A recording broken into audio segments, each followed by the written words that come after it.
Oh, this episode, as ever, is brought to you by our wonderful backers over at patreon.com/cinemaswirl. Too Fast, Too Furious, you heard of it, so have we. We've reviewed it as the latest episode of our exclusive bonus monthly show, Cinema Swirl, which is exclusive to $5 backers over on our Patreon, patreon.com/cinemaswirl. If you joined at that $5 level today, you'd get instant access to that episode plus 32 other episodes, full podcast episodes of myself and Kevin reviewing movies, what's not to love. If you want to find out more, head on over to patreon.com/cinemaswirl. Otherwise, let's get swirling.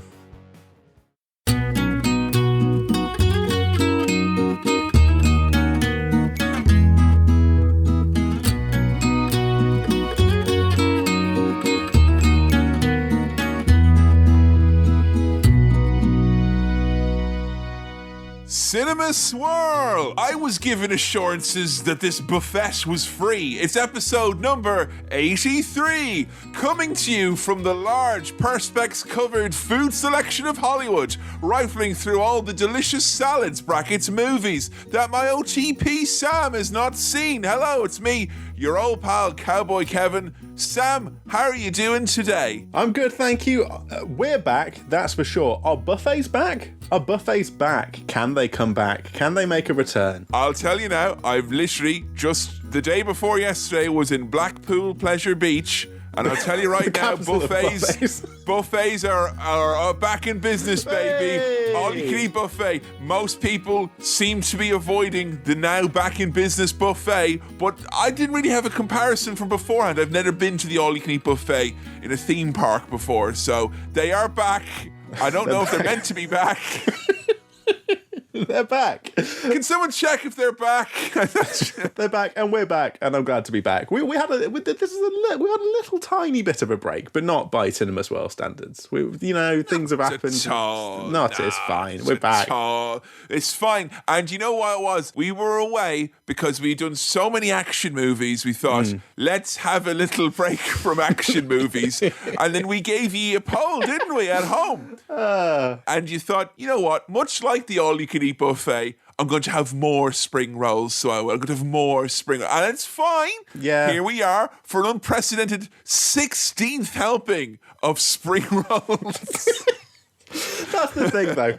If it's put in front of you, you can see it all, then you're going to go for what you know you like eating. And the Cinema Swirl fan base, with their own thoughts and feelings, love eating action films. And we did a Patrick Swayze vote. We had Dirty Dancing in there. I was so sure. Why was I so sure that would win? I was sure as well. Yeah, we had convinced ourselves with absolutely we're not mad at ye. We're disappointed in ourselves for not knowing any better. Like, how we've 83 diddly D episodes. Yeah. And yet we thought that if we put Point Break, man, what are we thinking?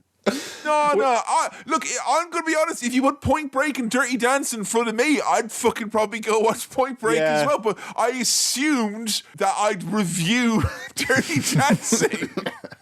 We had Ghost in contention as well, which I think I've referred to before as my mum's favourite movie, or a movie that my mum loves. I think at least one other person in the comments was saying that it's a mum's favourite. So, but Ghost didn't win. Dirty Dancing didn't win. It's Point Break for the Swayze Swirl. Here we are. We're on the Swayze Express well and truly because we've decided we had a top-tier, high-level meeting and we decided the fairest thing to do will be that we're just going to review Dirty Dancing after we do Point Break. That's only fair and right. Now, there was part of me that thinking we could keep this Swayze train chewing into October, but I don't think that Ghost counts as a spooky swirl. That may be a bit of a spoiler there, Sam, but there was less variety on offer. It was more of a binary choice. Now, I've read the comments, by the way, on that vote. I just want to upset our listeners further by saying that I don't even know what Roadhouse is. I don't know. I've never even heard of Roadhouse. Roadhouse? Roadhouse. Do you mean a caravan? Because that to me is a roadhouse. Well, I mean, no, Roadhouse, absolutely. That could go there. But there's precedent set. We can have more than one vote. Yeah. We'll come back to Swayze because if Ghost is there and Roadhouse is there, and there will definitely be a third option in there as well, we'll do another Swayze vote. Yeah. I'm sure, unless Sam gets so offended by the performance of Patrick Swayze here here, he gets like barred from podcast consideration afterwards. But look, there was a binary choice here. You were picking at home between oohs and ahs and woos and ahs. And he went with oohs and ahs, and that's fine. Yeah. I was going to ask you, Sam, Point Break, what do you know about it other than it's like, judging from the fact that our fan base loved it so much and overwhelmingly chose it, is there anything you can glean from what Point Break is? You're asking me some Point Break questions point blank to me now. You're just pointing at me and you're saying Point Break. What is it? Look, blankety blank, big break, point blank, Point Break. I know it's got a good friend, Keanu Reeves, in it. I know that. He's a recurring character on The Swirl. I think he has shown up in the Swill as well, possibly. I'm not entirely sure about that. I can't remember now. We've also got Gary Busey back in the helm as well. We do indeed. Again, moving very much into kind of those Seagal JCVD waters we found ourselves in frequently, it feels like. Because aside from that core duo, now I know about Busey. I didn't know anyone else who was in it. Now, I have a question, and I already know asking it that it's stupid, and it's one of those like, oh, so how does Sam know? But is Point Break a tennis thing? Is that a tennis term? Is this tennis? Okay, look, I'm only going to answer you now, and listen, this next bit, just, if I'm talking about tennis, just assume Mario is in front of it, and then brackets N64. Yeah. Okay, because that's specifically my knowledge of tennis comes from that, and that is all I can give you. So your question was, there a thing called Point Break? In those games, you imagine a little voice going, Point Break! And you'd think that's a thing, right? It came up on screen. Sam, no one knows more about tennis, remember the caveat, than me, Kevin Mahan, the podcaster and tennis, caveat, expert and lover. And there is no such thing as a point break. Okay. There is, however, something called a break point. Okay, so that's a thing. Break point. In my caveated opinion, Mario. Yes, Mario experience of tennis. Yeah. And like, I don't really want to acknowledge the other world of tennis, if I'm quite honest, because I feel like I've got my expertise. I feel comfortable there. I'm going to stick to what I know, Sam. So I'm going to confidently say, no, there's no. Okay. No. In that case, I'm not really sure what's going on here. I'm aware of the Hot Fuzz connection. What's the Hot Fuzz connection? Because you've seen, I've assumed, the movie Hot Fuzz. I'm pretty sure you and I have watched it together at one point. I think we have, yeah. Cloudy afternoon. Controversially, I like Hot Fuzz a lot. I don't love it as much as everyone else seems to, and I think compared to maybe Shaun of the Dead, it's not. I don't know. I've not watched it for a while, because I haven't switched over to ITV2 any day of any time of any week. He's shooting straight fire from his mouth into a podcasting microphone. But I'm sort of aware of the thing of Nick Frost's character wanting to watch all these old action movies, watching Point Break, bang, bang, bang, bang, bang, shooting into the sky. I think Keanu Reeves' character, and then that's emulated later. So I know there's guns and there's action. Do you feel, because it's interesting you say that, when Hot Fuzz came out, I didn't like it at all in the cinema. I didn't rank it whatsoever. I thought it was like, man, and I was the biggest Shaun of the Dead fan in the world. Yeah. And in more recent years, I think my last time I watched it was like last year, and before then I watched it like, a year or two prior. And both times I was absolutely like, oh, what was wrong with me? This is like obviously my exact film. I think I was maybe initially comparing it too much to Spaced and Shaun of the Dead and all that, and it is a lot like those, but it's very much its own little thing. It's a love letter to a more specific genre, albeit one that you probably, I would say, would want to check out Hot Fuzz again after today's movie du jour, Point Break. We're skirting around the issue here, though. Okay. I asked you what you reckon it's about, and you told me Hot Fuzz shooting a gun in the air. Then you started talking about tennis. Yeah. And there's been like loads of other Mario games since then, so I don't even know what your problem is. What do you reckon the plot of the movie is?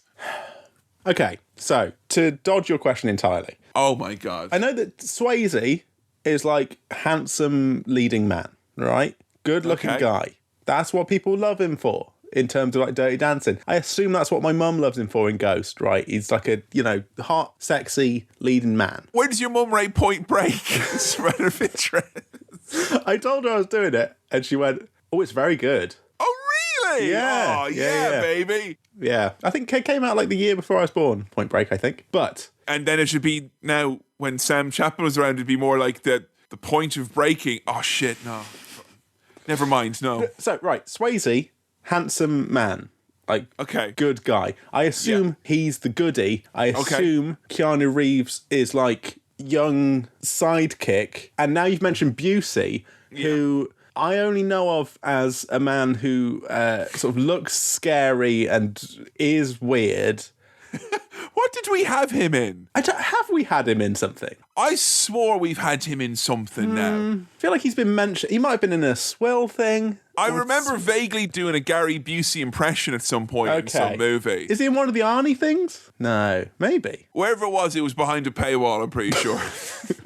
So Busey, I'm assuming, is... Look, it's an action film, so I'm guessing there's going to be a big bad, and there's going to be two good guys, probably cops, you know. Cops! Keanu's a rookie, Swayze's the slightly older, experienced guy, and Busey's this mad cunt just running around, fucking everything up, being scary. That's my guess. But I don't really know any plot, because I had the tennis thing in mind. You thought originally it might be a tennis situation. What, the plot involves tennis? I don't know what Point Break means. Have you seen the cover? Because you put together the poll image. I'm assuming you've seen the movie poster. Now, right, I'm not playing dumb here. I do try and sort of not pay too much attention to these posters anymore because they give things away.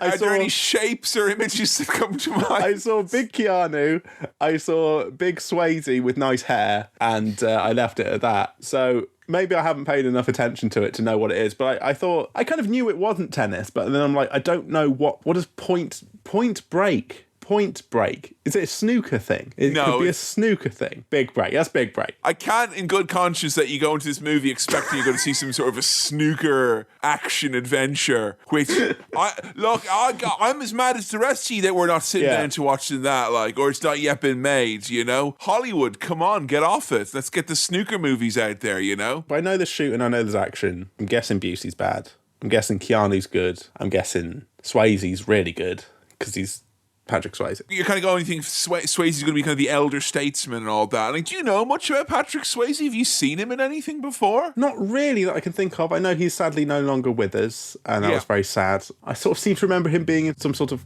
cop drama on Sky not long before he died. I can't remember what that was called. But I just know him as like the Dirty Dancing guy, the ghost guy, much like Kevin Costner, one of those handsome men from films that my mum likes.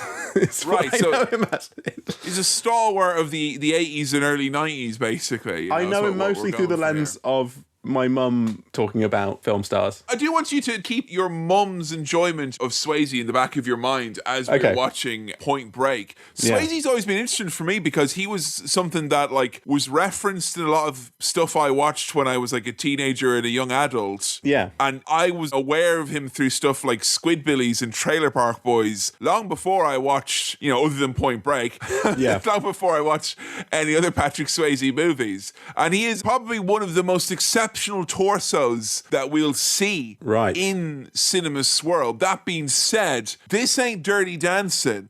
And I'm not sure to what a lens we can ogle Mr. Swayze in this movie, Sam, you know? I mean, just thinking now, like, you know, last time I watched Point Break, I watched it for my birthday last year. I watched it with a big pepperoni pizza and some really nice beers. And it was for my birthday, so, you know, it was the perfect combination. You like Point Break? Sam, I picked it to watch my special birthday pizza night. And I watched a lot of goddamn movies, you know? Yeah. So if I had to pick a lot, I picked one that I knew I would have a good time. But I don't know if you and I necessarily can hold a mirror up to what I like and what you like. There's similarities for sure. We've had our differences, RE films in the past. We've had our disagreements, as they're also known.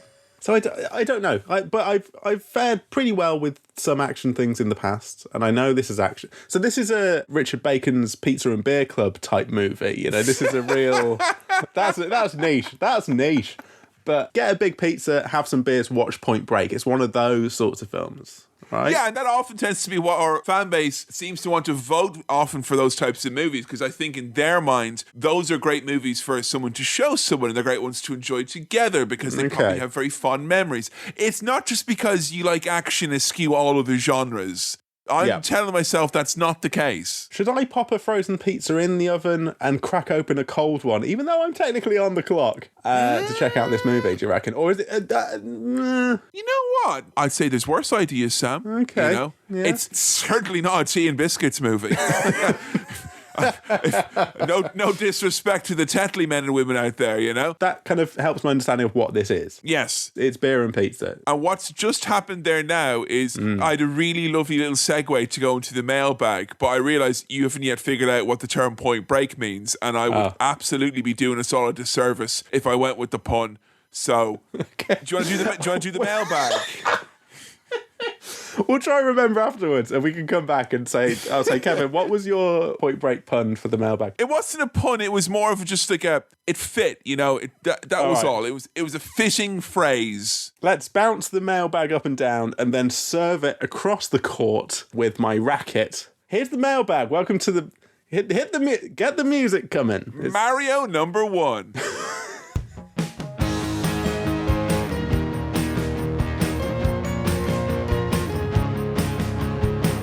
Welcome to the mailbag. As always, you can send in your questions, queries, comments, anything else into cinemaswirl@gmail.com. That's cinemaswirl@gmail.com.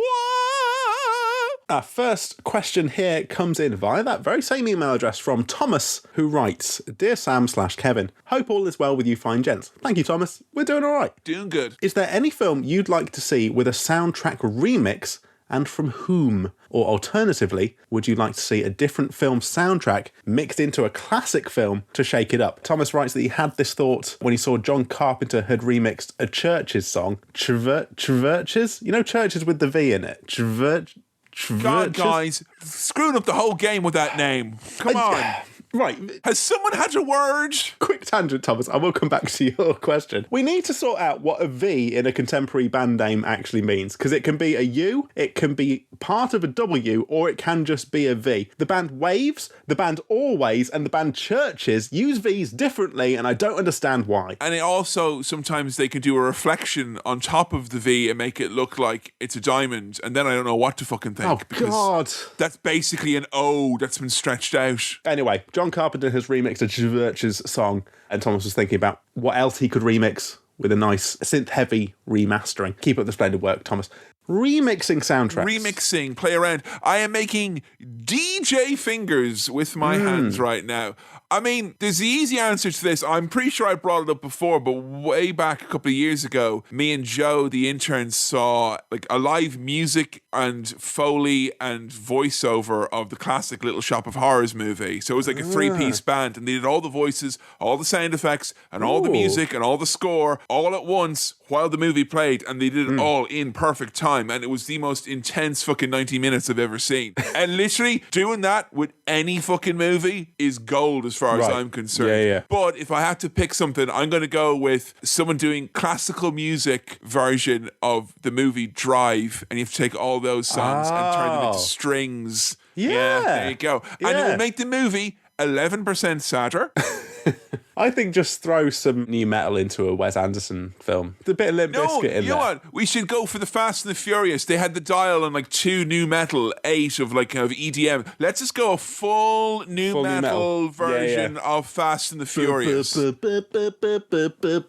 Yeah, ladies and gentlemen. Get POD in there. Come on. Get him in there. Get Father Roach in there.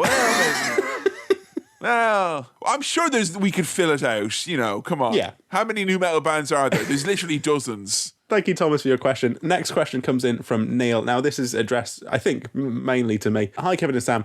I mean, it's addressed to you as well. Currently working my way through the podcast, brackets, listening to the Blues Brothers episode. Long-time listener, first-time question writer? Anyways, in the last couple of episodes, Sam has mentioned he works in the cinema. I don't anymore, but I did in the past. Can I just mention there, I don't know when I'll ever get a chance to say this, but he mentioned listening to the Blues Brothers episode there, and I had recently just been to Blackpool. Right. There is a hotel in Blackpool between the South and Central Pier. I believe it's no longer in business, called the Funky Arms or whatever, and it's got like jazzy, cartoony font. And it's different from all the other hotels in that in the front of it, there are giant cartoon Perspex versions of the Blues Brothers. Yeah. And one is sat down on a couch, the other one is like kind of mid-jive, doing a bit of dancing, stood up. And like we walked past and thought, that's kind of funny. And then at nighttime, after the illuminations were turned off, I was walking back to my hotel and I looked into the Funky Arms and they were still sat there. Funky Arms. Casting long, suspicious shadows. And genuinely, I'm not scared of them. You're scared of them. I'm not scared of them, but the Blues Brothers does give me a bit of pause now that it didn't previously do. That sounds like a real Blabrosk horror, doesn't it? It's very Blabrosk in its own way, yes. So that's where Neil's up to in the podcast. As Sam's mentioned, he works at a cinema, which I don't now, but I did at the time. Now, fair enough, he said he doesn't work in the screens bit, so presumably just tickets or snacks. But how in the blue hell did he get that job with his film knowledge? In the job interview, did he do a seductive fan dance? All right, so but look.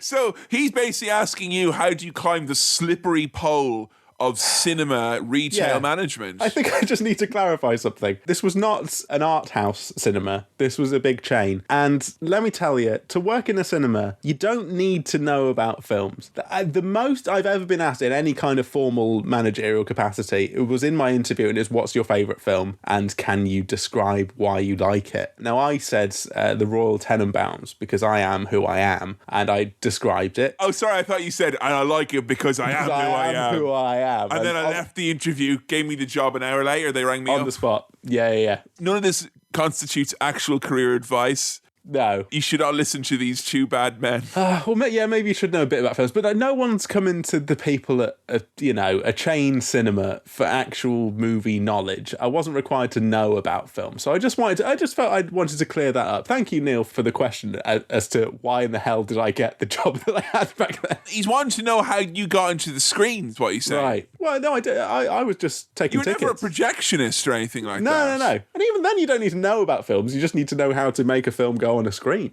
right? I mean, I would say you'd be more your projector knowledge, of which, you know, that is a specialist knowledge, I would say. So you read up on projectors and you can knock their socks off. More important for me was knowledge of till systems, ticketing transactions, that kind of thing. How to process a refund. I mean, the only advice I could give you is that less people know what an overhead projector is these days than you'd think. And a lot of people flat out don't know what they are at all. So if you are trying to go for the projector specialist angle, although that being said, very few movies are shown an overhead projector these days. That is a dying art form, unfortunately. Kevin, would you say that for a lot of people it goes completely over their head? You know, because it's completely overhead. It goes overhead. It's very good. Now, it's very, very transparent to me what you're trying to do there, Sam. And again, because a laminate would go on it, and I had a lecturer in university who had a special one. It was a scroll laminate that he had to move with a little wheel to make it move.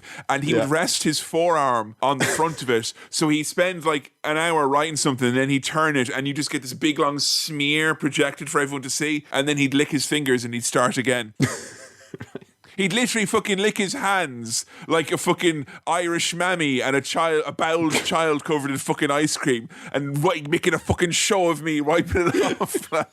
You do that, and you get to see the big scary shadow of his thumb going.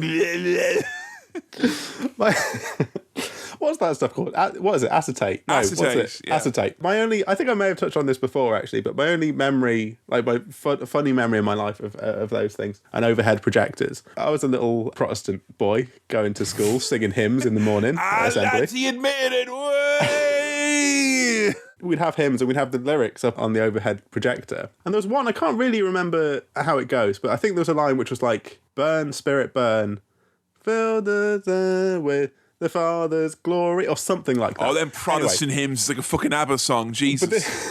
But this was written by someone by hand with one of those little pens that you can write on acetate with. And the R and the N of burn ran into each other. So there was a bit in it where, bum, spirit, bum. And that always made me laugh as a little kid. It still makes me laugh now. And sometimes I would sing it for a laugh to myself, just quietly. Bum, spirit, bum. Well, anyway, Neil, I hope that answers your question.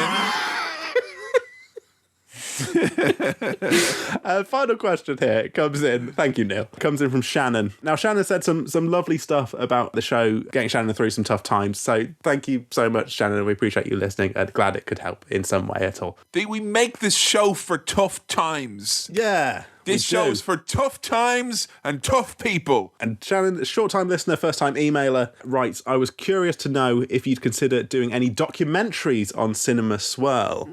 Maybe something more mainstream like anything by Michael Moore, or perhaps a bit more highbrow like The Act of Killing or Icarus. Oh, I mean, like, very selfishly, I'd love to, because like a lot of Michael Moore's movies, I was shown Bowling for Columbine when I was like 12 years old in school. I've seen it as well. I don't want to say it radicalized me, but it filled me full of piss and vinegar. Right, and then Fahrenheit 9/11, I remember being a furious 15-year-old watching that movie. Like, fucking livid. Yeah. And then he hit a golf ball. He literally, he said a thing and then he hit a golf ball. Stop, no, don't do that, Bush. And selfishly, I would love to do that. That being said, I'm not sure how going through a documentary from like nearly 20 years ago. Yeah, I'm interested in it. There's a lot of documentaries that I adore, like Spellbound and stuff like that, or like even mockumentaries we could probably extend that into. Have you seen Spinal Tap? I know that's sure what we're being asked here, but No, I haven't. I like a documentary spin-off could potentially have legs, but I'd need some good suggestions for documentaries, because I worry if we go about something political from like 20 years ago, I don't want it to become a tedious like, well, this hasn't aged particularly well in the current climate. Yeah. Even though I've got lots to say about Colin Powell and tricky Donald Rumsfeld or the rest of that gang of thieves. Well, the last part of Shannon's email is something that I agree with. So I struggle with film sometimes, but find documentaries are able to hold my attention more. I often find that to be the case, that, a non-fiction piece really grabs me a bit more than a fiction film. If you're going for a limited 6-part series or whatever, I find that very hard to invest in if it's drama sometimes or comedy. It's all fucking made up, mate, whereas if it's real... I mean, it's real. McMillions, that leggings multi-level marketing scam documentary. There's loads of bangers out there, and I agree. I'm a big fan of. Like, it's one of my favorite genres. I went to a documentary film festival one year, and Jesus Christ, I had a great old time. I love a documentary. A lovingly made documentary about a very obscure subject, like that I know nothing about, is one of my favorite things in the world. That being said, I'm not sure how many blockbuster documentaries there are out there, like March of the Penguins, Michael Moore stuff. Fucking Supersize Me, which I have seen. If you are a fellow doc freak like us, and you wanted us to do a special episode, and you can think of some big heavy hitters, genuine blockbusters, I don't know if watching An Inconvenient Truth with Sam would be any fun, quite frankly. When I tried to show it to my biology class, I was like, whoa, this shit's out of date now.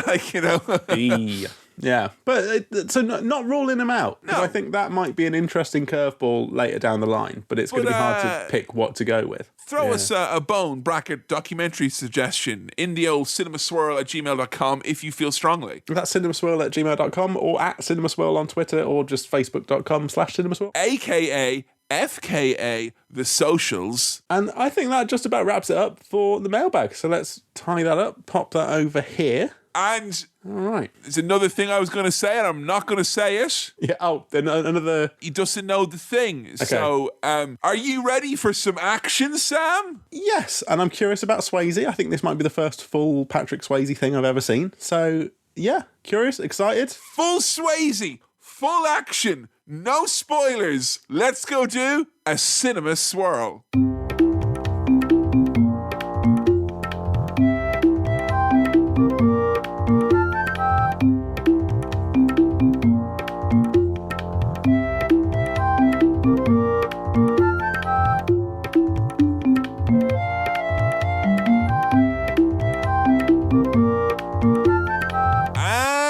We're back. Surf's up, dude, because it was only bloody Point Break, Sam. Initial God reaction to the Patrick Swayze, Keanu Reeves surf crime caper. Cowabunga, dude. Tubular, radical, tubes. It's like your skateboard that you like, but it's on the water, so it is. And I thought there would be some crossover appeal. Like when they had that, Tony Hawk said Pro Skater come out, and then they had like Johnny McNamara's BMX and Tony Maloney's surfing. I thought these will be just as popular a franchise because it's basically the same thing. I can enjoy board-based extreme sports when I see them. Oh, I'm Sam and I want Skate 5. I'm Kevin and I want Surf 1, yeah?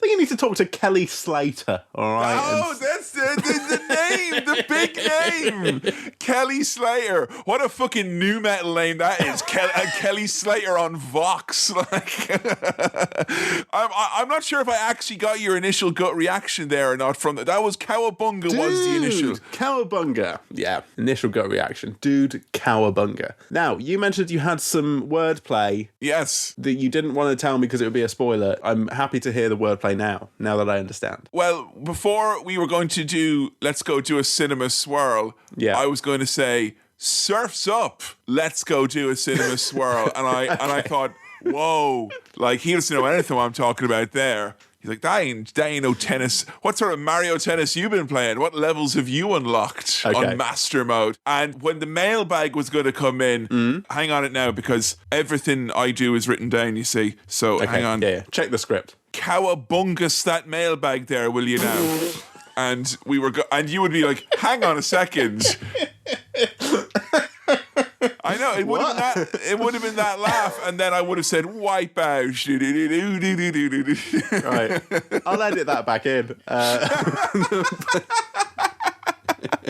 Well, there we go. I had no idea about the surfing theme, but I now sort of get it. I still don't really know what a point break is. So a point break, I think, is literally the point where the wave hits the coast. And you can have all different kinds. There's like reef breaks. I was looking up. You can have a shipwreck break, which sounds like it'd be a near last level on Surf 1. Like, I'm just saying, like, I go day one DLC personally. These board-based gamers are fucking suckers, man. We could milk them for every penny they're worth. Well, because I'm in my 30s, I'm familiar with joint ache, but point break, I was a little bit like, I'm not so sure. But now I kind of get the idea of it. So yeah, surfing. Before the swirl, if you knew what because they've got slick back hair because it's wet, and I knew it could have been like they could have been having a shower or whatnot, or very heavy condensation. I didn't know if you would glean for not it was a surfing movie from the image that you had briefly seen. So I was going to ask you if you knew in the pre-swirl, but I'll ask you now that you do in the post-swirl. Surfing, eh? What's that all about? Have you ever surfed? What's the deal with that? Have you ever ripped the Nottingham waves? No, I haven't, nor have I been down to Skeggy on my board. I've never tried surfing. I've never been particularly motivated to try it. But I mean, the lifestyle does look pretty cool. You know, I like the idea of the lifestyle now. From judging from this movie, it can encompass any number of things. The best of the surfers in this are basically straight up robbers and murderers, and there's neo-Nazi surfers as well. Jeez, you wouldn't have thought that now, huh? No. So it's a bit complicated there, but the idea that nature's halfpipe, the waves, would be available is pretty cool. You know, I like that. Is there like a wave equivalent of a grind pole? You know, the special poles they put in skate parks where sparks come out of them? Like, is it kind of like a length of kelp or something like that? Or like barnacles that have aligned a pattern of sorts, or a particularly long shark or something. I mean, down in Australia, it would be the dead corals, wouldn't it? Like, the reefs that they've not maintained over there. I don't know if it all fully translates between skateboarding and surfing, but hey, there's a lot of overlap, so I was excited. I felt like I was ready here to bury surfing culture, because in Galway, I would come across surfers now and then, and they'd all sit around outside in a smoking area wearing wetsuits, being loud and smoking cigarettes. And I never liked that, and I thought, well, after the bank robbing, murdering and the Nazis and all that in this one, I somehow felt like I was being more petty than I already was, so I'm not even going to go there. But seriously, one sandwich between 5 surfers? Come on now, you guys are taking the mick here now. Our opening shot was on water, where the game was given away. This movie's all about water polo in the sea, where it's really challenging for the horses. They really have to fucking gallop, man, to get over that shit. And hey, Catherine Bigelow, I know of her.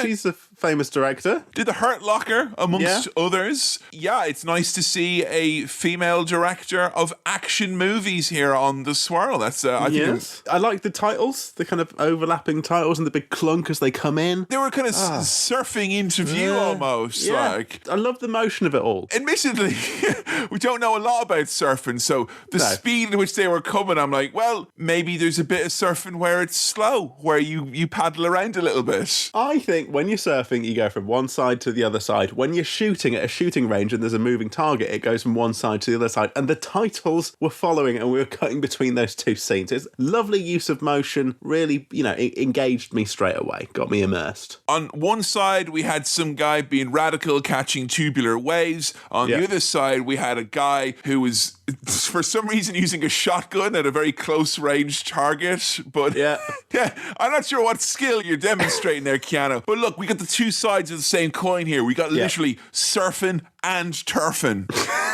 Keanu's on the turfing side. And doesn't he look young here? He must be still quite fresh off the Bill and Ted days. He's still kind of a fresh-faced, damp boy. 91, so I would have believed this would have been one of his first big kind of action roles, because I think, Speed, which we had the Keanu vote before, that was, I think, mid-90s. That was like 94, 95 at least. So, this was definitely fresh-faced young babe.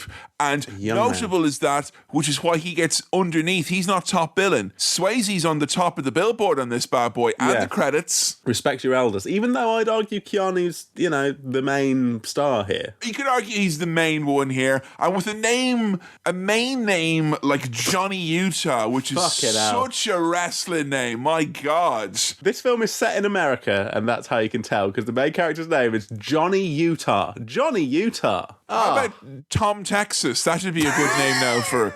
Sure there, Tom Texas now. 15 hands high he is. Here comes Ian Alaska. Johnny Utah. You love it. Speaking of Johns that we recognise, John C. McGinley making another appearance. He's been all over Swirl and Swirl. He was, He was most recently, I believe, in... you wouldn't know because he played a man of 1,000 voices in the movie, but he was on Deadly Ground, I believe, was our Seagal. Yeah. When Seagal lost the vote to JCVD, he got relegated behind a paywall, and we did have a lot of fun talking about that over on the Cinema Swill. But I like that McGinley now has shown up enough times in action movies on the Swirl and the Swill that my immediate reaction was, McGinley, you son of a bitch. And that could have worked if he was any sort of a character, but he's the tightly wound chief. Yes, he's tightly wound, he's hard-nosed, and dare I say it, he's top brass. Oh. He's coming in, he's laying down the law, saying, so Johnny Utah's this kind of quarterback guy, young guy coming into the FBI. A real blue flame, Sam, is what he is. He's been brought onto the main roster, and he's the older statesman, a bit like, we don't like you.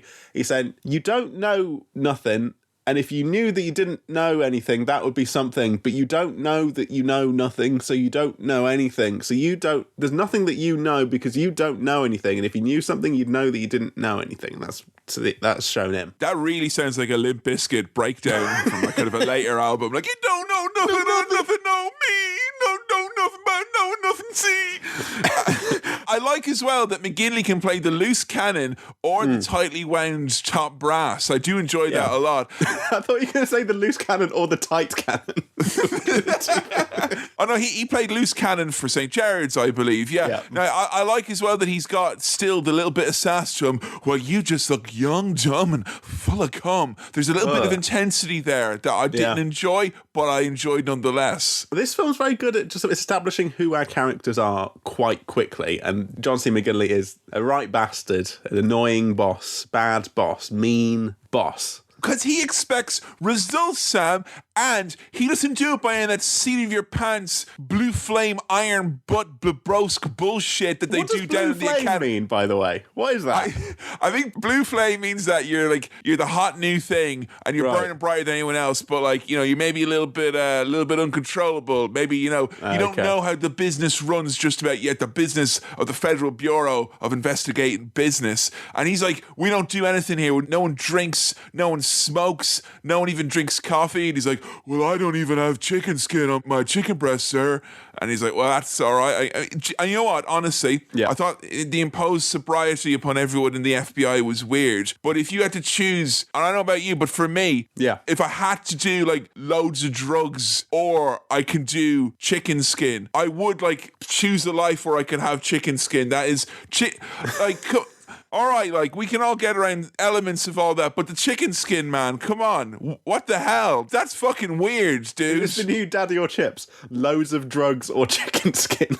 Yeah, I mean, like, come on. What are you giving up for Lent this year? Loads of drugs? Yeah, okay. You're giving up chicken skin? What the fuck, man? That's gone too far. It's the best bit. It's the best bit. Oh. Hey, how the FBI solve crimes is they crunch data. All right, they're crunching that data. They're crunching it. When you push enough pencils, Sam, it creates a data crunch. It crunches up the numbers, you say. Now, little surprise for me is that Mr. Gary Busey, he's in the FBI too. He's not a baddie. Oh. He's a goodie. Now, good guy. Answer me this. Yeah. Did you buy him as a goodie, or were you expecting him to reveal himself to be the actual insane baddie of all? Like, all along, did you expect him to be the baddie? A little bit at first. I thought he might have a bad bone in his body. But quite quickly, I was on board with him being the good guy, and I was kind of like, I liked the little buddy dynamic between these two that happens pretty quickly. He's an oddball, he's a kook, and it works well for him to be the kind of the elder guy when the youngster is not actually a loose cannon. All the youngster is pretty much by the books. But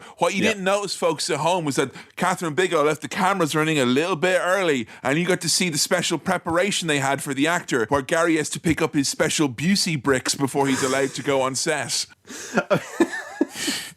I mean, he as an FBI guy is like, why have I got to be blindfolded picking up bricks off the floor of a swimming pool? What's going on there? I'd literally die if you did that to me. I'd be, and I can swim, like, but you blindfold me underwater and I have to pick up a brick. No, that's it. I'm done. I'm a goner. The idea of being blindfolded underwater is something I've never thought about before and is actually quite horrible. Even though, as a spectacles wearer, Sam, surely you're used to being more than a bit half blind underwater because, you know, I can't see diddly boo and I'm not going to get no sort of underwater glasses like an upgrade or some shit that I need late game. I can still see a little bit minus the old specs, so maybe I'm not used to kind of blurry underwater nonsense in the same way that you are. You've not lived until you've had a headache underwater is all I'm saying. An ocular migraine underwater. Lovely stuff. And hey, look, the action don't stop. It's a bank robbery time. Here we go. We've got these lads in the president masks. This is real classic. All bank robberies look the same. I'm going to say it now. All bank robberies. Really? No, not in a bad way. I like the look of it. Yeah. You see so many bank robberies and they always feel kind of the same. You know, they kind of get down on the ground. Ladies and gentlemen, we are the bank robbers and don't fucking move. Get the money out of the thing. And then the Joker comes out sometimes. And you didn't see that coming. And that's the one way you can do it differently. This was a bit reminiscent of that, Dark Knight first scene, because you got all these lads in masks running around robbing a bank. So maybe there's a little bit of influence there. I mean, this is definitely considered to be like, I don't know, Heat came out a couple of years later. And I think that really that's the gold standard. And I feels like that's the type of bank robbing scene that has been imitated in not just movies, but video games, like particularly in the last 10, 15 years, a load. But I think the main kind of iconic thing about this, at least the stuff that I remember from my first watch this, and if I see references to this movie, it was very often it was the president's gang and the masks of the dead presidents, and particularly how fucking creepy all of them look, particularly the Ronald Reagan one, which in 1991 had extra meaning. But I don't know, maybe we should keep our ears and eyes open, because in the UK there could be a gang of people who knock over building societies dressed up as like David Cameron and Theresa May and Gordon Brown, like lethargic, despicable bank robbers. I mean, that would be very funny, though. And then Nick Clegg is meant to be the wheelman, and we get in and said, "Hey, man, Cleggster, there's no goddamn gas in the car." And it turns, he says, "I know, in spite of the fact that I promised that there would be gas in the tank, gas in this car, in spite of my insistence." And the ad I did before the raid, where I was walking down Westminster and loads of cans of petrol were floating down past me. I still didn't gas up the Volvo for the heist. I'm sorry, guys. And Davey's like, oh, lads, I know I vouched for him. I'm sorry. I don't know. Yeah. He said he was good, but I'm sorry. They're all doing their little president impressions as well. They're all doing the voices. They're like, I am not a crook, which I know mostly from, I think, The Simpsons. And I liked as well, they gave in extra little bits as well. Like, you'd have I'm not a crook if you just know Nixon from Futurama and The Simpsons and whatnot. But, like, then he's like, oh, fiscal deregulation. I'm like, yay, I read a book of essays about presidents last year, and I feel that there's something for me as well. Something for everyone. You know, different levels to it. One guy gets his bare bum out with the words thank you on it. Sam, look, let's get in some dirty president chat here because Lyndon Johnson's got no business being in that lineup. Am I right? LBJ, get out of here, you fucking caretaker. Am I right? You might as well have Gerald Ford robbing the bank, you know? Jesus, now stop. Oh, and also Ronald Reagan has got big Joker energy, I will say. Right, yeah. Patrick Swayze dressed as Ronald Reagan has more Joker energy than the actual Joker in Suicide Squad. There. True. I don't think anyone would argue with that. Now, our two main lads, Keanu and Busey, they're back at the base analysing the tapes, talking about this stuff. These ex-presidents, they don't go for the vault. They don't want to waste time in the vault. That's a key thing. They get in, they get out. 90 seconds, petty cash only in the drawers. Yes. And in fairness, if you are just storing your cash in your trousers like that, you don't deserve. It's not secure. Oh, he had it in his fucking drawers. He had it in his ridiculous fool. Are they retrieving a drop car or something like that? They're going to investigate a drop car. They swap over the cars and Busey's like, I've looked at every car they've ever done. And he doesn't want to look at it. And he's all kind of ornery about it. And even though I've seen this movie like 5 times or whatever, I was like, oh, it's because he's in on it. Busey he's one of the vice. You know what it is Busey, that's not his face. That's a vice president's mask. But because they're such obscure figures, no one's like, what? Lyndon Agnew, what? That's not even his name, is it? No, I don't know. And Gary Busey, he's full of sound bites, you know, reminiscing on his 22 years in the force. LA's changed a lot. The air got dirty and the sex got clean. Ew. Sorry, is he literally nostalgic for the AIDS epidemic? Like, what's his problem? I think he's nostalgic for the AIDS epidemic and clean air, I think, is what he misses. Yeah. It's not... Well, he's just saying it's changed. He's not saying he misses one or the other. So... I actually, during the movie, I remembered where we had him in an episode previously. I think it was Beverly Hills Cop. Busey was in the background. We had a little background Busey. A little bit of Busey in the back. Can't go wrong.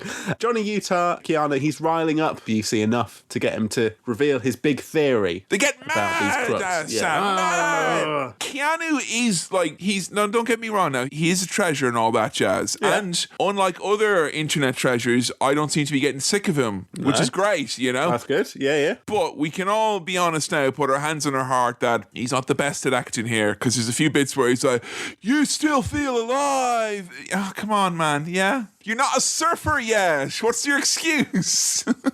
He was Ted, wasn't he? He's still in that kind of zone, and he's not quite grown into the Keanu that we know and love today. But it's quite nice to see the process of Keanu growing into the actor that he is now. You know, he's not quite there yet. No, he was a diamond in the rough here, Sam, is what he was. Yes, he's got the looks. He might not quite have the pizzazz that we need just yet. But when you got Busey, they actually balance each other out pretty well, don't they? Yeah. Energy level wise. A sort of salted caramel situation with those two. You know, just to take the edge off. Busey's definitely the salt, right? The hard crystalline structure in there. That's bad for you if you have too much, like. And is in everything. It's crazy. Now, the theory that he has is that they're surfers. And the reason is because he knows that these robberies only happen in certain months of the year. That's right. They're delicious summer burglars, and they only rob during those months. Yes, and also he's been looking at the bare bum and seen a tan line. So he's like, oh, these must be surfers because they've got a tan. They're doing it in the summer months. Oh, I was really hoping for like can I get a enhanced there on the visible line? You know, I hope they would use the technology of the FBI to really get in there, and they didn't. Like, you know, blow up that ass. Let me have a look and see the line there. Can I get a hard copy of that ass, please? Thank you.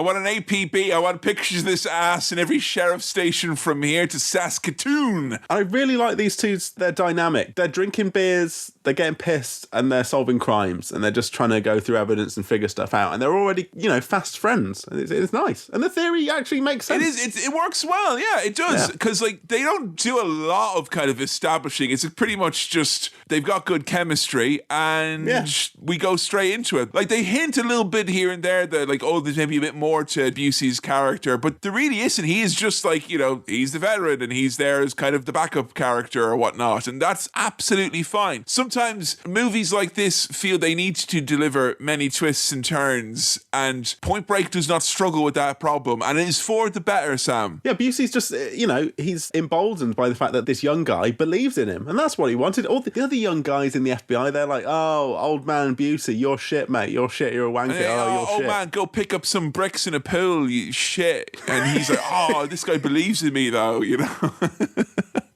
So I was excited. As someone who took up skateboarding again in his late 20s and has since kind of dipped out of it, the sequence of a young man very young man, a little kid at a surf shop saying, oh, dude, a lot of guys are getting into surfing at your age. It's never too late, man. And Keanu being like, I'm 25.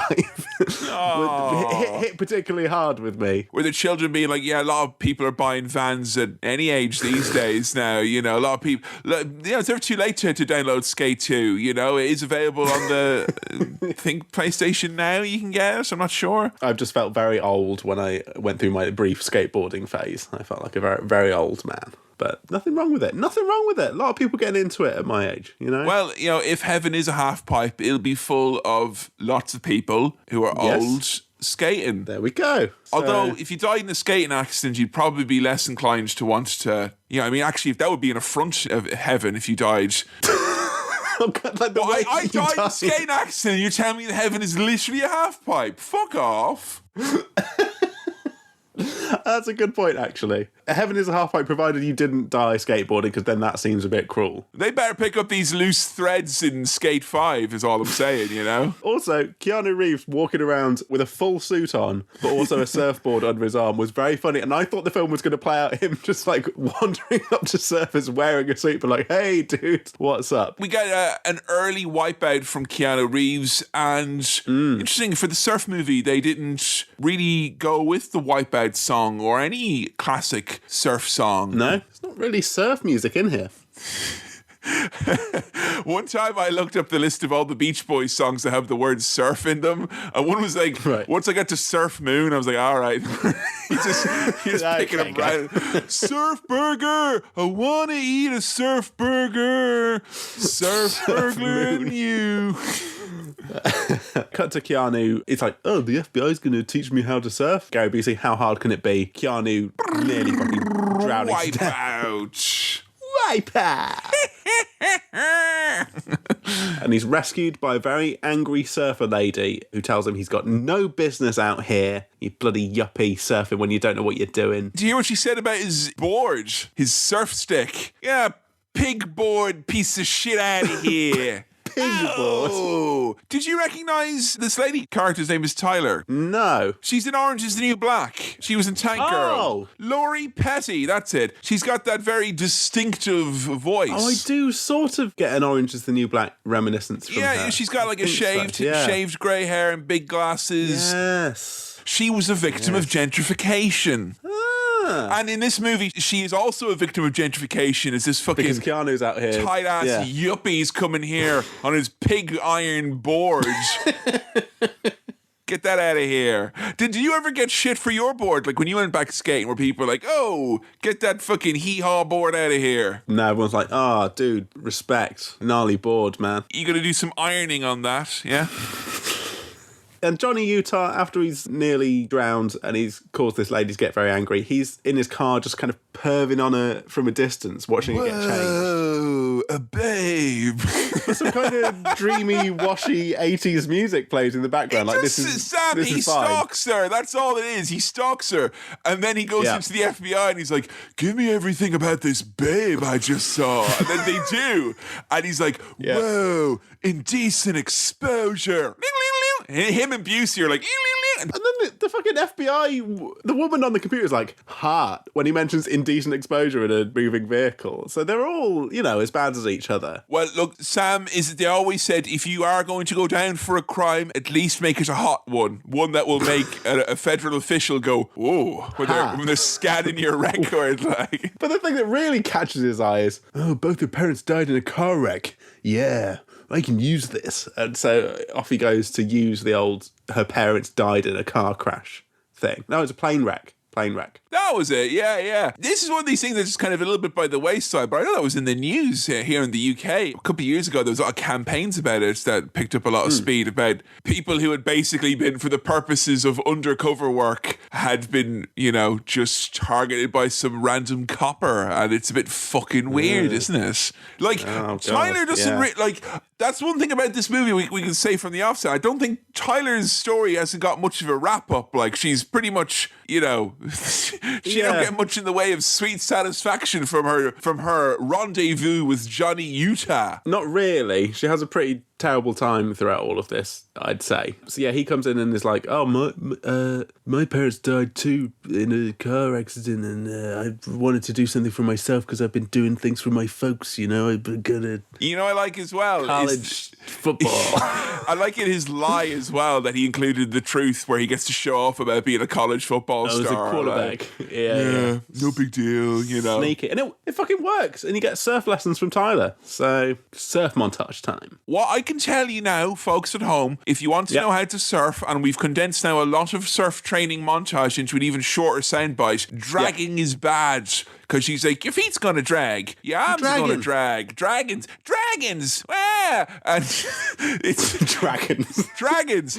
So keep your head down. And if you see any dragons, go on the front and do a bit of a doggy paddle. You'll be grand. Yes. And the film is doing its thing again of establishing dynamics and relationships real quickly, but not where it seems like it's, just breezed by and you didn't notice it happening. You do feel like, these guys are building up a rapport, they're becoming friends, they're becoming maybe interested in each other. And again, it should be pointed out with Laurie Petty here that Keanu's again surrounded by stars to help him shine bright like the diamond he is, albeit still very much in the rough. So we see a quick shot of, it's only the man who brought the vote to the dance, the one and only Bodie, and he's bodacious, a real searcher, man. What's he searching for? I don't know, waves and shit, I guess. The ride. The ultimate ride. That's what he's searching for. He's searching for the ride, mate. He's searching for the ride. The Tony Hawk's Ride on the Xbox 360. I want the word bodacious to come back. I think it's great. Yeah. It's good name. I feel good word. I didn't think a word could be typecast, but the word bodacious has been typecast. It has. Yeah. By people like me doing vague surfer voices at the top of their lungs at 4 a.m, and it's not fair. And I think bodacious needs a fair shot. It could be used for food. It could be used for describing a nice thing, for instance. Do you have to say it in the voice?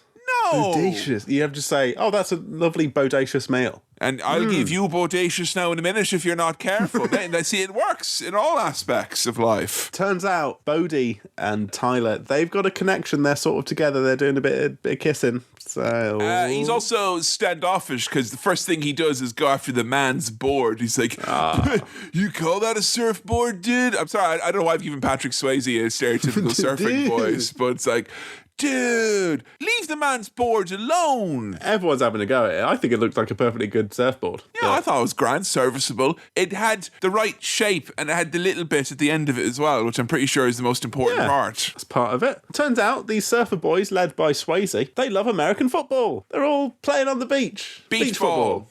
I think it's officially a beach ball when you do it in this environment. Right. And they recognise him from his college ball days, it seems. So they do know of the legend of Johnny Utah. Now, the fact that they all know him doesn't seem to rattle him at all or worry about his cover because he's like, I went to law school. I'm like, are you a lawyer? Doesn't even say anything. Huh? He was a college football star, had to go out due to a knee injury, which does come up later. Now, was it obvious to you that these guys were the bank robbers yet? Not quite, but then you kind of think from a narrative perspective, they've sort of got to be. But I was still kind of like, oh, maybe there's going to be... I thought maybe Swayze was still going to be the good guy and they were going to team up to help, take down the actual ex-presidents who weren't going to be surfers, but it would lead them to the bad guys. Were you expecting the surfers to chase the ex-presidents on surfboards? Like, let's get out of here.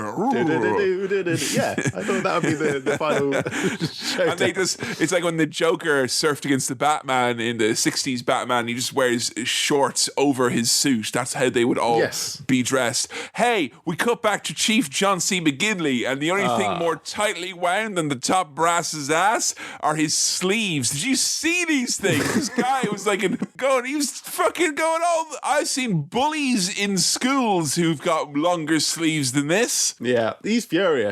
He's cross. He's not happy about this surfboard bullshit, and they've come back to him with squat. Squat.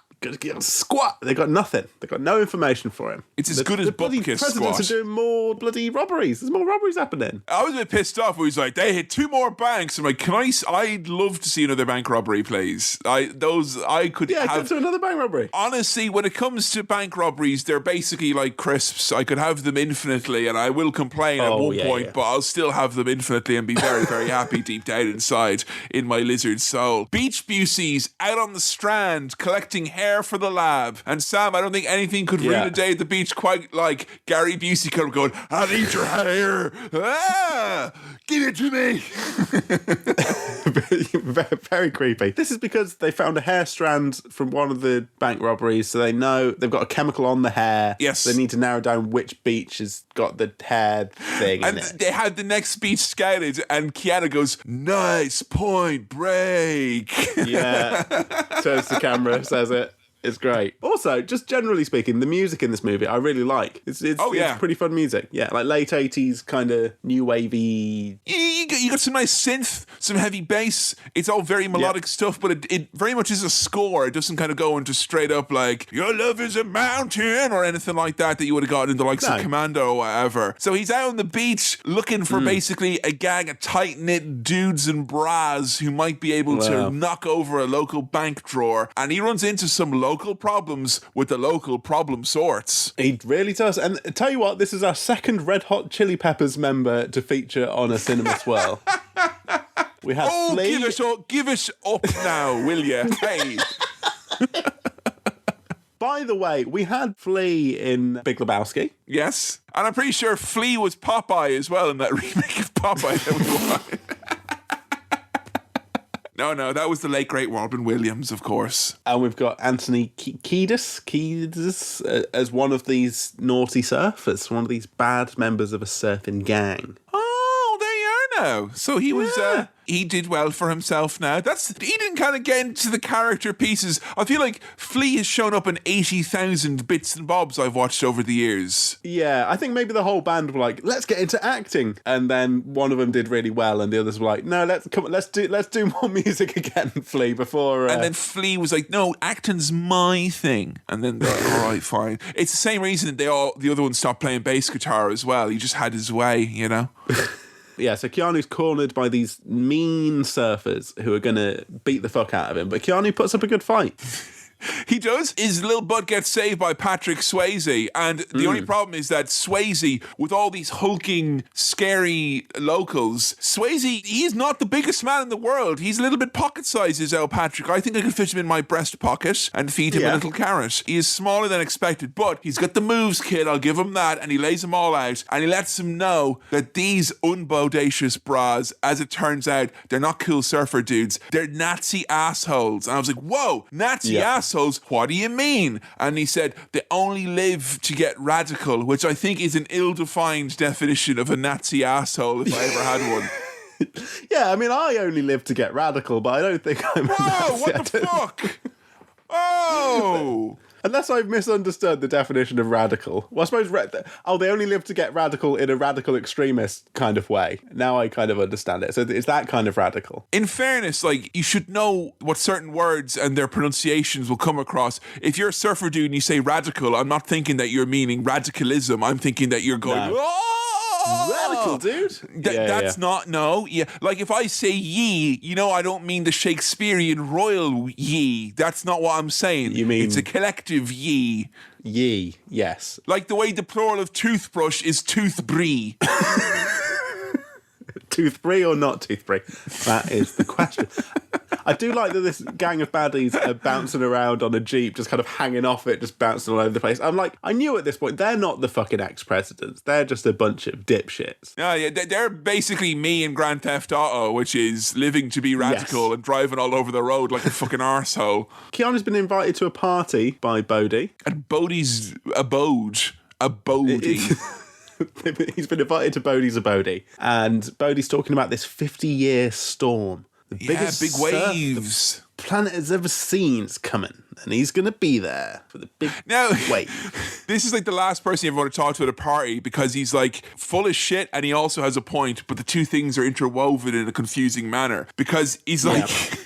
He's like, the planet is like, it's changing and like every 50 years is a big cycle. And it's like, oh, what? And he's like, the storm is going to get bigger because every 50 years. And he's like talking about basically unpredictable weather events being more common. But then he's also talking about it being on a 100-year loop, which is an arbitrary fucking bullshit thing. Like, he probably thinks that Princess Diana was assassinated by lizards as well, no doubt. But I thought after this, are there a subsection of real asshole surfers, the ones who only live to get radical, who are like, climate change, unpredictable weather. They want the big tubes and the waves. Maybe. I'm just saying, I reckon bro. Yeah.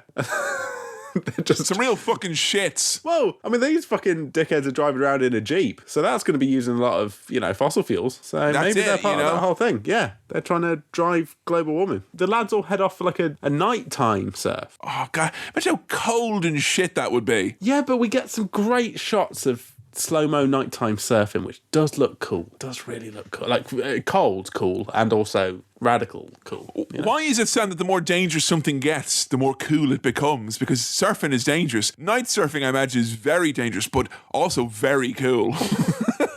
It was very cool. It did look really cool. I washed my mouth out as well. We got straight torso from Swayze here, and he brought everything to the dance. If you came here for that, it is there. You didn't need Dirty Dancing. You got Dirty Torso here anyway. Yes, and in that freezing cold water, sat on surfboards, Johnny and Tyler, they're getting pretty close to each other, and big smooch time. I'm going to say it. Kisses underwater, great. Kisses in salt water, overrated. Yeah, I'm not sure I've had a saltwater kiss. Have you ever swallowed seawater? Yes. Imagine that. Imagine that, basically.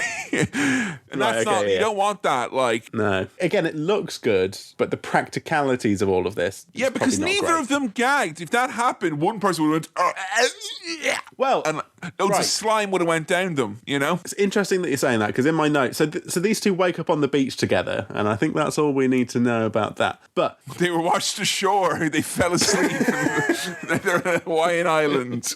But, right, and look, I hope this is not going to be one of those things where it's just me, but I don't think it is. I don't like this thing where people wake up, the first thing, they wake up and they kiss each other, and there's no issue about how gross their mouths are in the morning. Like, everyone's got a gross mouth when you first wake up in the morning, but they're doing real, passionate snogging, and it's all great to them. But that's probably just one of those Hollywood special effects. Yeah. Like how people always have the exact change for taxis. I don't think they actually did wake up on that beach. I think they were already awake and they were pretending to sleep on that beach, because otherwise they wouldn't have been able to kiss each other in that way. Gross. It's Rage Day, brought to you by Rage Shadow Legends. If you guys want us to be sponsored by Rage Shadow Legends so we could chat about that a bit, let us know in the comments below, or email rageshadowlegends@gmail.com. Try it. See what happens. Yeah, I bet they own it. I'll tell you, I was unclear as to how bad these people were, because he was like Nazi assholes, and then he was like they're radical livers, and I was like, are they actually Nazis? Like, how much am I hating these guys here? And then I saw the beer and Cheerios, and I thought, well, whatever ambiguity there was is well and truly gone now. These are baddies. These are bad guys. Beerios? No. They've got lots of guns, by the way. Lots of guns. And more important than guns, they've got a lawnmower as well, which provides most of the tension here. So because of like the way where they're set up and they're doing this in a suburban little cul-de-sac and there's noise and all that, they're not able to communicate to the cops around the back that the guys each other over the lawnmowers. they got the heat, they got fully loaded, jacked up rifles in there and all that. So it all becomes a big brouhaha. Whoopsie daisy, people get killed, face off with a lawnmower. That's Keanu Reeves going.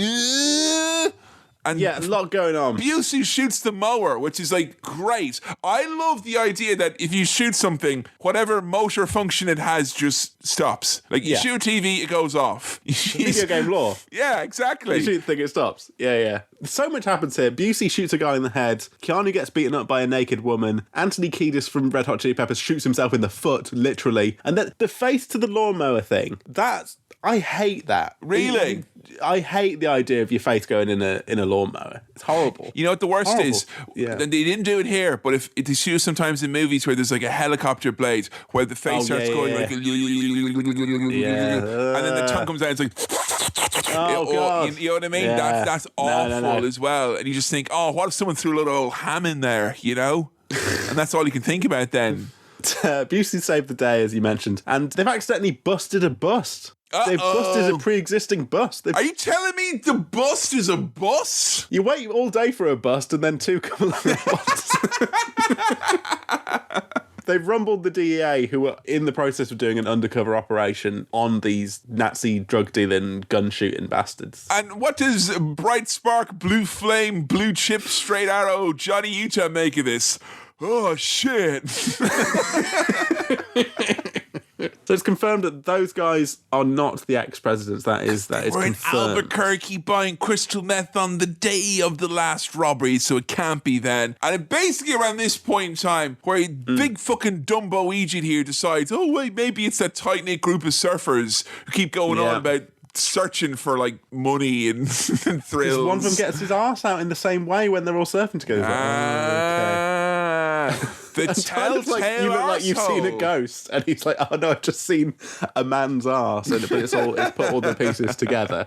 It's like, yeah, he's got a feeling about them. Gary Busey really wants 2 meatball sandwiches because these boys are on a sort of stakeout waiting for another. You regret that, Gary. You want 2 sandwiches. 2 meatball subs. 2. He's angling for 3 at one point. Get out of here now. He better not be swimming for bricks anytime soon after that, because you don't want to be doing that on a full stomach of meatball subs. Hey, he'll be shitting bricks. He won't be swimming for them.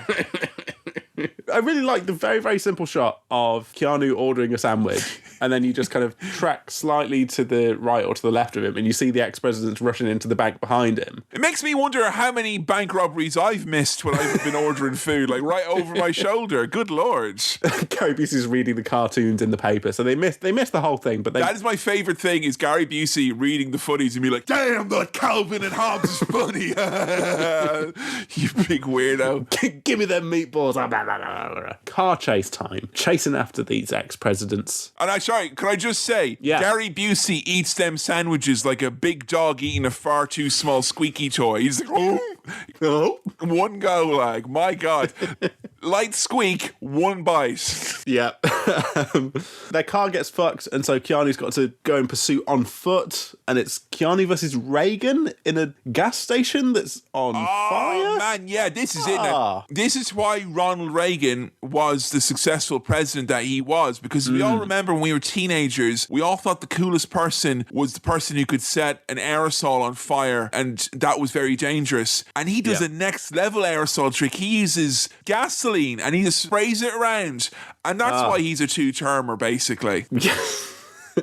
It's very cool. Do not try it, but it looks cool. No, because when it's a gas tank like that, you have the option to throw it onto a fire, then run away, go, and then live to fight another day. It's a great chase. There's dogs being booted out of the way, French doors being smashed through, jumping over or through fences. Oh, I just love it. We talked about this on, I think, on True Lies, where just good chase action. Nothing fancy here. They're not trying to put you in the eyes of someone on the street. There's none of this it's just, you see it all. It's beautiful. It's snappy. It's fucking heart-pounding. And for a movie that has basically mostly chases built into it, not one of them is long in the tooth. I was left wanting more. This is a 2-hour movie as well. I think it breezes by it. No bother whatsoever. Whoosh. But Keanu, he jumps off something. He fucks his knee. He's got a bad knee, remember. Dude, my knee. And we get the bit, the Hot Fuzz bit. We get the pointing the gun at Swayze. Well, for fuck's sake. He can't do it because he likes those guys. I think that's the thing. He can't bring himself to actually just straight up shoot him. And the police go to him and go, you all right? Yeah, you fire your gun. Yeah, now you know you have to file out a report for every. They did mention earlier with Gary Busey that he's filled out. You know, every time you fire your weapon, you've got to write up a report for that. What and would you that did it report? Loads of times. Yeah, that's loads of reports. All of those bullets were emotional. Jesus Christ, how much do you love this guy, Bodhi? A lot, okay? Gary Busey, he thinks either you like those guys or you missed. And I don't think you missed. Ooh. Gary's like, come on, we killed loads of people today. What's wrong with you? I thought you were cool, like. Gary wanted to eat a sandwich for every life he took today. That's why he was upset, like, you know. It's like if you take your insulin too early, you know, he's all out of sync now. It's pretty quickly, like, properly confirmed, like, hey, we, the bunch of Bodhi surfers, we are the ex-presidents, and we also know that Keanu Reeves is an FBI agent. So it's like, oh, fuck, okay, everything's coming to a head here. I remember when I first saw this movie, I was like, all right, like, they're surfers, though. This is going to be ridiculous. I don't want it to be like they're all like, dude, radical surfers, and then it's like, yes, but we're actually masterminds. When you hear them talk about it, and they're like, dude, robbing banks is like spiritual service for the drones in their sheep cars, which are also coffins, in the rat race, you know, whoa. Deep, man. I love it. It's great. And also more revelations because Tyler has found Keanu's badge. So she's realised, like, he's been lying. She shoots the fucking pillow next to him in bed, which is, like, pretty severe stuff. But he's a no good cop. And she feels betrayed, heartbroken. And he admits that he even lied about the parents thing and the car crash. And his knee is still sore. Yeah, I mean... It's a very emotional, powerful scene. The film does do a thing where she's just wearing like an open shirt and no pants. So, and some very strategic shadows have been dropped. Yeah. Keanu, after this, he's trying to leave like an answer phone message. And this is one of those lines where like you can tell it's Keanu and he's not quite there yet with the acting. It's like, fuck, why can't I ever just say what I really mean? And it's just cute. He's still just a little boy. You know what? Yeah. Skydiving can go fuck itself. No. Oh, fuck that shit. No. Yeah. No. Fuck that. I want to know your thoughts on this because me and Joe, the intern, were having a powwow about this earlier, and she thinks that bungee jumping would be more dangerous and therefore scarier than skydiving. And I am firmly of the belief that bungee jumping would be, albeit scary in its own, maybe slightly different way, would surely be a lot safer than jumping out of a dirty old fucking plane. It's a tough one, that. Isn't it? I'd rather do neither, if I'm perfectly honest, but gun to my head, I'm bungeeing. I think I'm skydiving. I'm on Joe's side, I think. Yeah. But I feel like bungee... Here's the thing, with bungee, and I piece this together from watching people bungee dive on things like Married at First Sight and The Bachelor, so correct me if this hasn't actually happened. Someone usually goes down with you, and also... You don't have to, you just jump off and that's it. You know, you can probably swing around a bit like a fucking yo-yo, but you got to pull shit when you're... Well, no, but when you're skydiving, you've got someone strapped to the back of you. If you're just like a casual civilian... Oh, I see. So you're not going on your own. Yeah. But you see, the thing is, I don't want there to have to be a mechanism after the thing is like, we bungee... Off we go. Bungee is started and is going to be complete. Skydiving, we got to jump, we got to wait, we got to pull it out.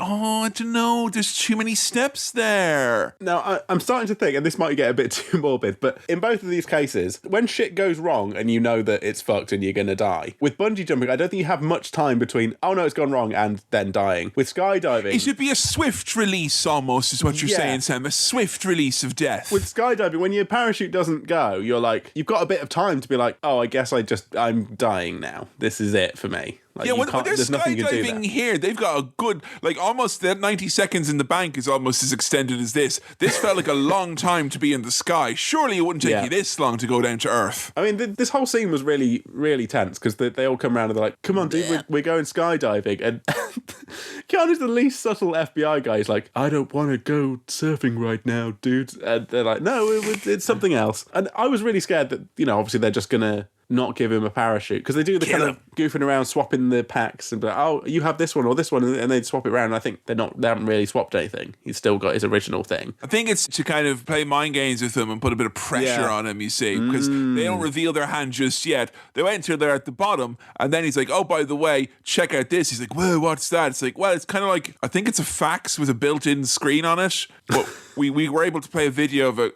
Look, Tyler's kidnapped. Look, there she is now. Yeah, we got Tyler. She's tied up. And your man from Oz has got a shiv on her, so would you come on and rob a bank with us now? And Bodhi is an exceptional tongue twist here to try and justify himself. I hate violence and all, but, like, I will have her killed. I will have her killed. What's the situation here? They'll only let her go once he is actually at a specific place and confirms to this guy that he's got to the place. Yeah, he wants to be able to get off into the clear, away, get the last score done, not worry about Mr. FBI. So he's forced now to do a robbery, and because there are only 4 former presidents, he's not allowed to get another mask, so he has to go in as future President Keanu Reeves, which is really upsetting. It's a weird gambit, isn't it, bringing on the FBI guy to your robbery because someone's kidnapped. I mean, it's brave of these radical surfers to do this sort of thing. It's a bold move. It feels like it is got to be against at least some of the morals or ethics, or at least the vibe of the crew, Sam. They go into the vault this time. They actually go into the vault. They normally don't go into the vault. Because they know they're not going to be able to do another one ever again, probably. This will be the last score. Big score. And this, you know what? Typical politicians, they went back on their promises. They said that they wouldn't do the vault, and they went and they did. Read my lips, we're not going in the vault. I'm surprised you don't have George Bush Sr. as one of your former presidents, because he went back on a key campaign pledge. Well, this is the thing, it's different this time because they've got Keanu in. It's more of a coalition bank robbery, so we can't keep all the same promises that we made when we thought we'd get in on our own merit. I love when the cop is there and he's like, I'm a cop, to the security guard. He's like, I'm going to die now. And the security guard's like, don't, please. No, come on. Back me up. No, I don't want to. So a lot of people get shot here. Everyone gets a little taste. Pop, pop, pop. Pop, pop, pop, pop, pop. Bunch of presidents get shot. Off-duty cop shot. I think security guard shot. LBJ, more like LB Grave, because Lyndon Johnson, pow, assassinated. Gone. Yeah, he's looking like PBJ, mate, because there's blood everywhere. Oh, like the sauce. Good. Yeah, jelly. Yeah, that's what. Peanut butter and jelly sauce. That's the name of it. But the presidents have all got bulletproof vests, but one guy gets, like, popped in the neck or the face. Covered in tomato sauce. Now, there's a situation where you shoot me in the head. Like, that should be it now. And I'd be worried, though, because I'd be tapping in my head and they'd be like, yes, it was very smart of them to shoot you in the throat when you had a bulletproof vest. Those crafty sorts. So when you're like, bah, bah, bah, and just point it at your head, they'll be like, yeah, they played a blinder there, mate. They've really done you in. Yeah.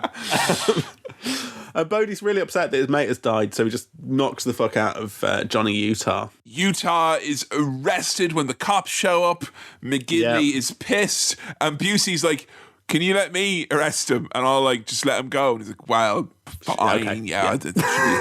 There's no problem with that. And so off they rush to the airport where the ex-presidents are going. And so, it's showdown time. Showdown time. Yeah. Guns on everyone. You know, we got guns on guns on guns. And Busey, whoa, to say this guy gets shot up is an understatement. Like, he got shot up to the point where they're like, we don't want you to think he's going to come back in a bulletproof vest in an hour and be like, no, the ex-president was always my idea. No, it's not. He gets shot up to bits. His foot gets fucking shot off. It's horrible. It's shotgunned in the back.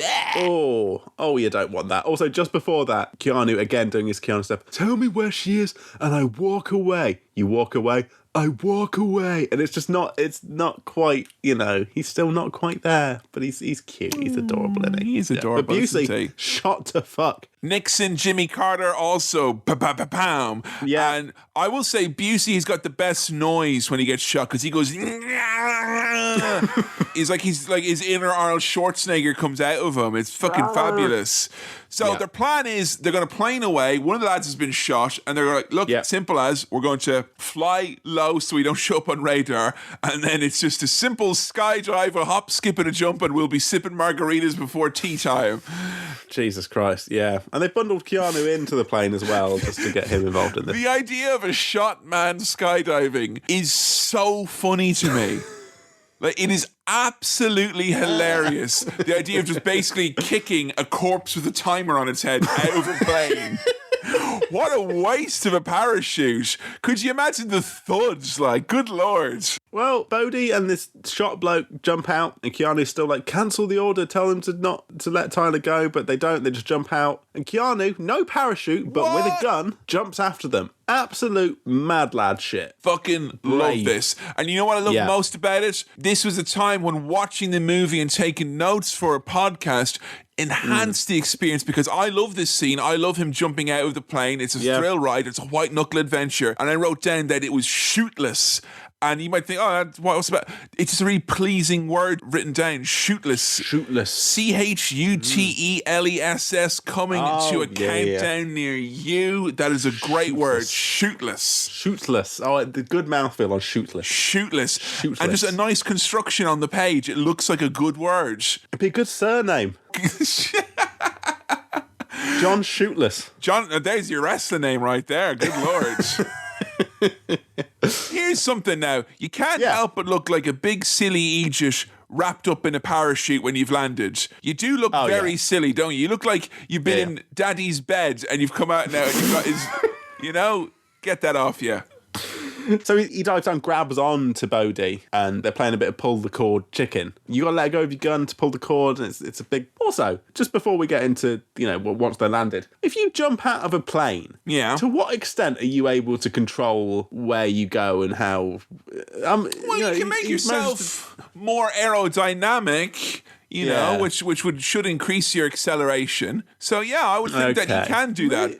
But the thing as well is, I would imagine when you're falling off from that height, that you wouldn't have full control over your arms, that your arms and legs would be like, the force of the wind would be so much that your arms and legs would be like this. And the idea of you just being able to go all Tom Cruise, no, I don't think so. Yeah, I don't know. But it makes for a fucking cool action sequence. At the very least, you need a special suit. That's what I would think. Yes, but it makes for a cool sequence. Oh, very cool. So they get to the ground. They pulled the cord so late that Keanu once again has fucked his knee. Oh, that bad. Oh, my knee. They're basically letting you know why there'll never be a Point Break 2 is because he got a sore knee. Yeah. And that'll dog him for the rest of his days. But Tyler has been freed, so she runs over to Johnny Utah in the desert in, I think, just her nightie. I guess that's what she was tied up in. Fine. Over she comes. Bodhi's just driving away yo, Johnny, I'll see you in the next life. He saved her and all that, but he still fucking lied and betrayed you and all. He's still a dirty fucking... He's a dirty cop, Tyler. Send him in down the wire. But she loves him. She's fallen so deeply. That's what he was saying. That's what Bodhi was saying. Rubbish, man. Hey. End of the movie, right? Or is it? Didgeridoo, do not touch that dial because they're only down under... in Australia, or should I say Australania, because it's raining and it's the storm of the century. It could be, they're saying 50 years, the big cycles come around and Mother Nature is trying to stretch the wings and flex the muscles and let you know that no one should ever dare surf ever again. And here he is, Johnny Utah. We don't know exactly how much time has passed, but hair's a little bit longer, got a little bit more of a denim vibe going on. He's been on the hunt. Who's the searcher now, Johnny Utah? It's you. He's been found, and they have a big rainy fight, big wet fight between these two wet lads. This fight, Sam, it's cuffed, because we got fisticuffs and handcuffs cuffed together. Great stuff. No way I could handle a cage, man. Yeah, they get handcuffed together. I'm still not really sure how they got handcuffed together, but they managed to get handcuffed. He had the cuffs on him, you know? He had the old handos to hand. And they come to an agreement, which is, right, we've wanted to take you down, you go to prison, and you don't want to do that. So as a compromise, go surf and die. And he's like, fine by me. I mean, his whole life has been waiting for this big wave. And so Johnny's like, okay, you go surf the wave. I feel now that's not fair because, like, if I went on a string of bank robberies and murders... And then at the end, they said, Kevin, you're going down for this. And I said, there's no way. I don't want to be in a cage, man. And I look over and there's this 50-year cycle of like chicken skin. There's like a lot of chicken skin, basically. And it's all the good bits, all elbows and arseholes. I go, you know what? Let me go off instead. And I eat that and die because there's so much of it. That wouldn't be allowed. But that's kind of the end. You know, Johnny tosses his badge into the ocean. No. You didn't get special director's extended cut there. Because Catherine Bigelow was very, very adamant about this, that when he says, let me surf, and the big wave comes up and that big tube appears and he goes in and you can see him stumbling off and he goes, wipe out. And then it cuts back to Keanu and he's going and then he throws the badge in and then he grabs his gun and he shoots it 6 more times in the air. Tosses his badge into the ocean. Bodhi tosses his life into the ocean. And that's it. Both boys have walked away from their things in different ways. And that's the end. And there's some cool rock music. This is definitely... in the classic 90s sense, it is like a cheesy movie and all that. But I'm always remarkably blown away that for a movie that's about bank robbing surfers who dress up as dead presidents, how pretty much, like, very little, if anything, is, and that's Gary Busey, very little, if any of it is played for yucks. It's not trying to be funny, nor does it actually be kind of laughable, a bit of a romp. It is a deadly serious, I would say borderline thriller of an action experience, this one. There's a couple of goofy bits, but it's not as yucky as you would expect in terms of like played for yucks. It's not as goofy given as what you've got, like given the setting and the buddy cop dynamic, it is mostly played straight. And oh man, that final scene gets me every goddamn time. I like that there's that little kind of epilogue. That's always my favorite way to end off a jaunt like this. But how did you get on with Point Break? I fucking loved it. I thought that was great. That was a real fun time. So you did not reach your break point during this then? No, I did not. I enjoyed Point Break. It's got a few of its flaws, you know. I feel like usual 90s action movie points you could probably take on here. Look at your laminate. It's all there. A few of those. Tyler as a character doesn't get loads to do. But for what it is, you know, it ticks a bunch of boxes. And also Keanu's acting is, you know... That's the one point that takes it to, like, being laughable, I guess, at points, unintentionally, is Keanu who's got a couple of really hairy reads, which is adorable in its own right. But yeah, that's the thing. I think because who we know he is, who he ends up being, and who he has been previously, it's quite cute. But it's still... I thought it was great. I had a blast. It breezed by. Yeah. Kevin, it's a fucking... But there's bank robberies, there's shooting, there's surfing, and there's skydiving. I mean, it's a proper fucking blockbuster, that. You can't go wrong. It's really funny. Doing this after Fast and the Furious makes me realise how much better this has done a lot of those elements that you mentioned, like chasing and, you know, action and adventure and whatnot. And I would have thought doing this right after what was, no doubt, an absolute romp of a movie. But this one, I think it if you describe it in some respects, it feels like it should be generic, but there's something very special about it. It's that right mix of actors who just kind of all have chemistry together, you know. And I think Swayze as well is fucking dynamite as that villain. I love Swayze in this. He's great. I was going to say we've not had loads of Swayze chat for what was a Swayze vote, and I think we haven't haven't quite seen peak Swayze, but I really enjoyed Swayze in this. That's fine, because guess what? Next episode we're going to be doing Dirty Dancing. Dirty Dancing, yeah, and that's going to be more with the choo-choo. The Swayze train's going on to the next stop. But Sam, you've had a good time. Yeah. Would you rewatch this movie, you think, at some point? I think so. It's a fucking pizza and beer movie, isn't it? Yes. Pop on Point Break. Oh, yes, please. Yeah. I enjoyed everything I've seen from that, really. I enjoyed Swayze. I enjoyed Busey. I enjoyed Keanu. I enjoyed Laurie Petty. And director Bigelow as well. This is, I don't know if you've seen The Hurt Locker, but, like, She's fucking. This is such a fucking goddamn masterpiece. I love this goddamn movie. I'm so happy that you like this movie as well, Sam. Then the only thing I have to ask you is, how many times are you going to shoot your gun into the air? Bracket star wipes for the movie. Okay. 4.5 star wipes. You heard it here first.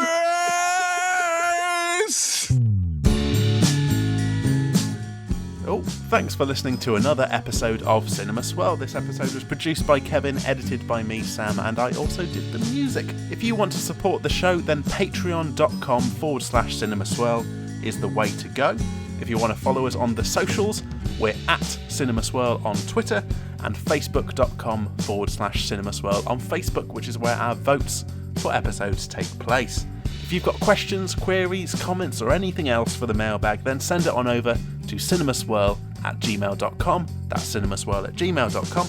Please do keep recommending the show to your friends if you think they'll like it, or even if you don't think they'll like it, just recommend it anyway. Oh, and if there are any bits in recent episodes that you think would make particularly nice video clips, you know, the kind of thing we've had on our socials recently, then send us a tweet and let us know. Alright, we'll see you next time. Cheers, bye.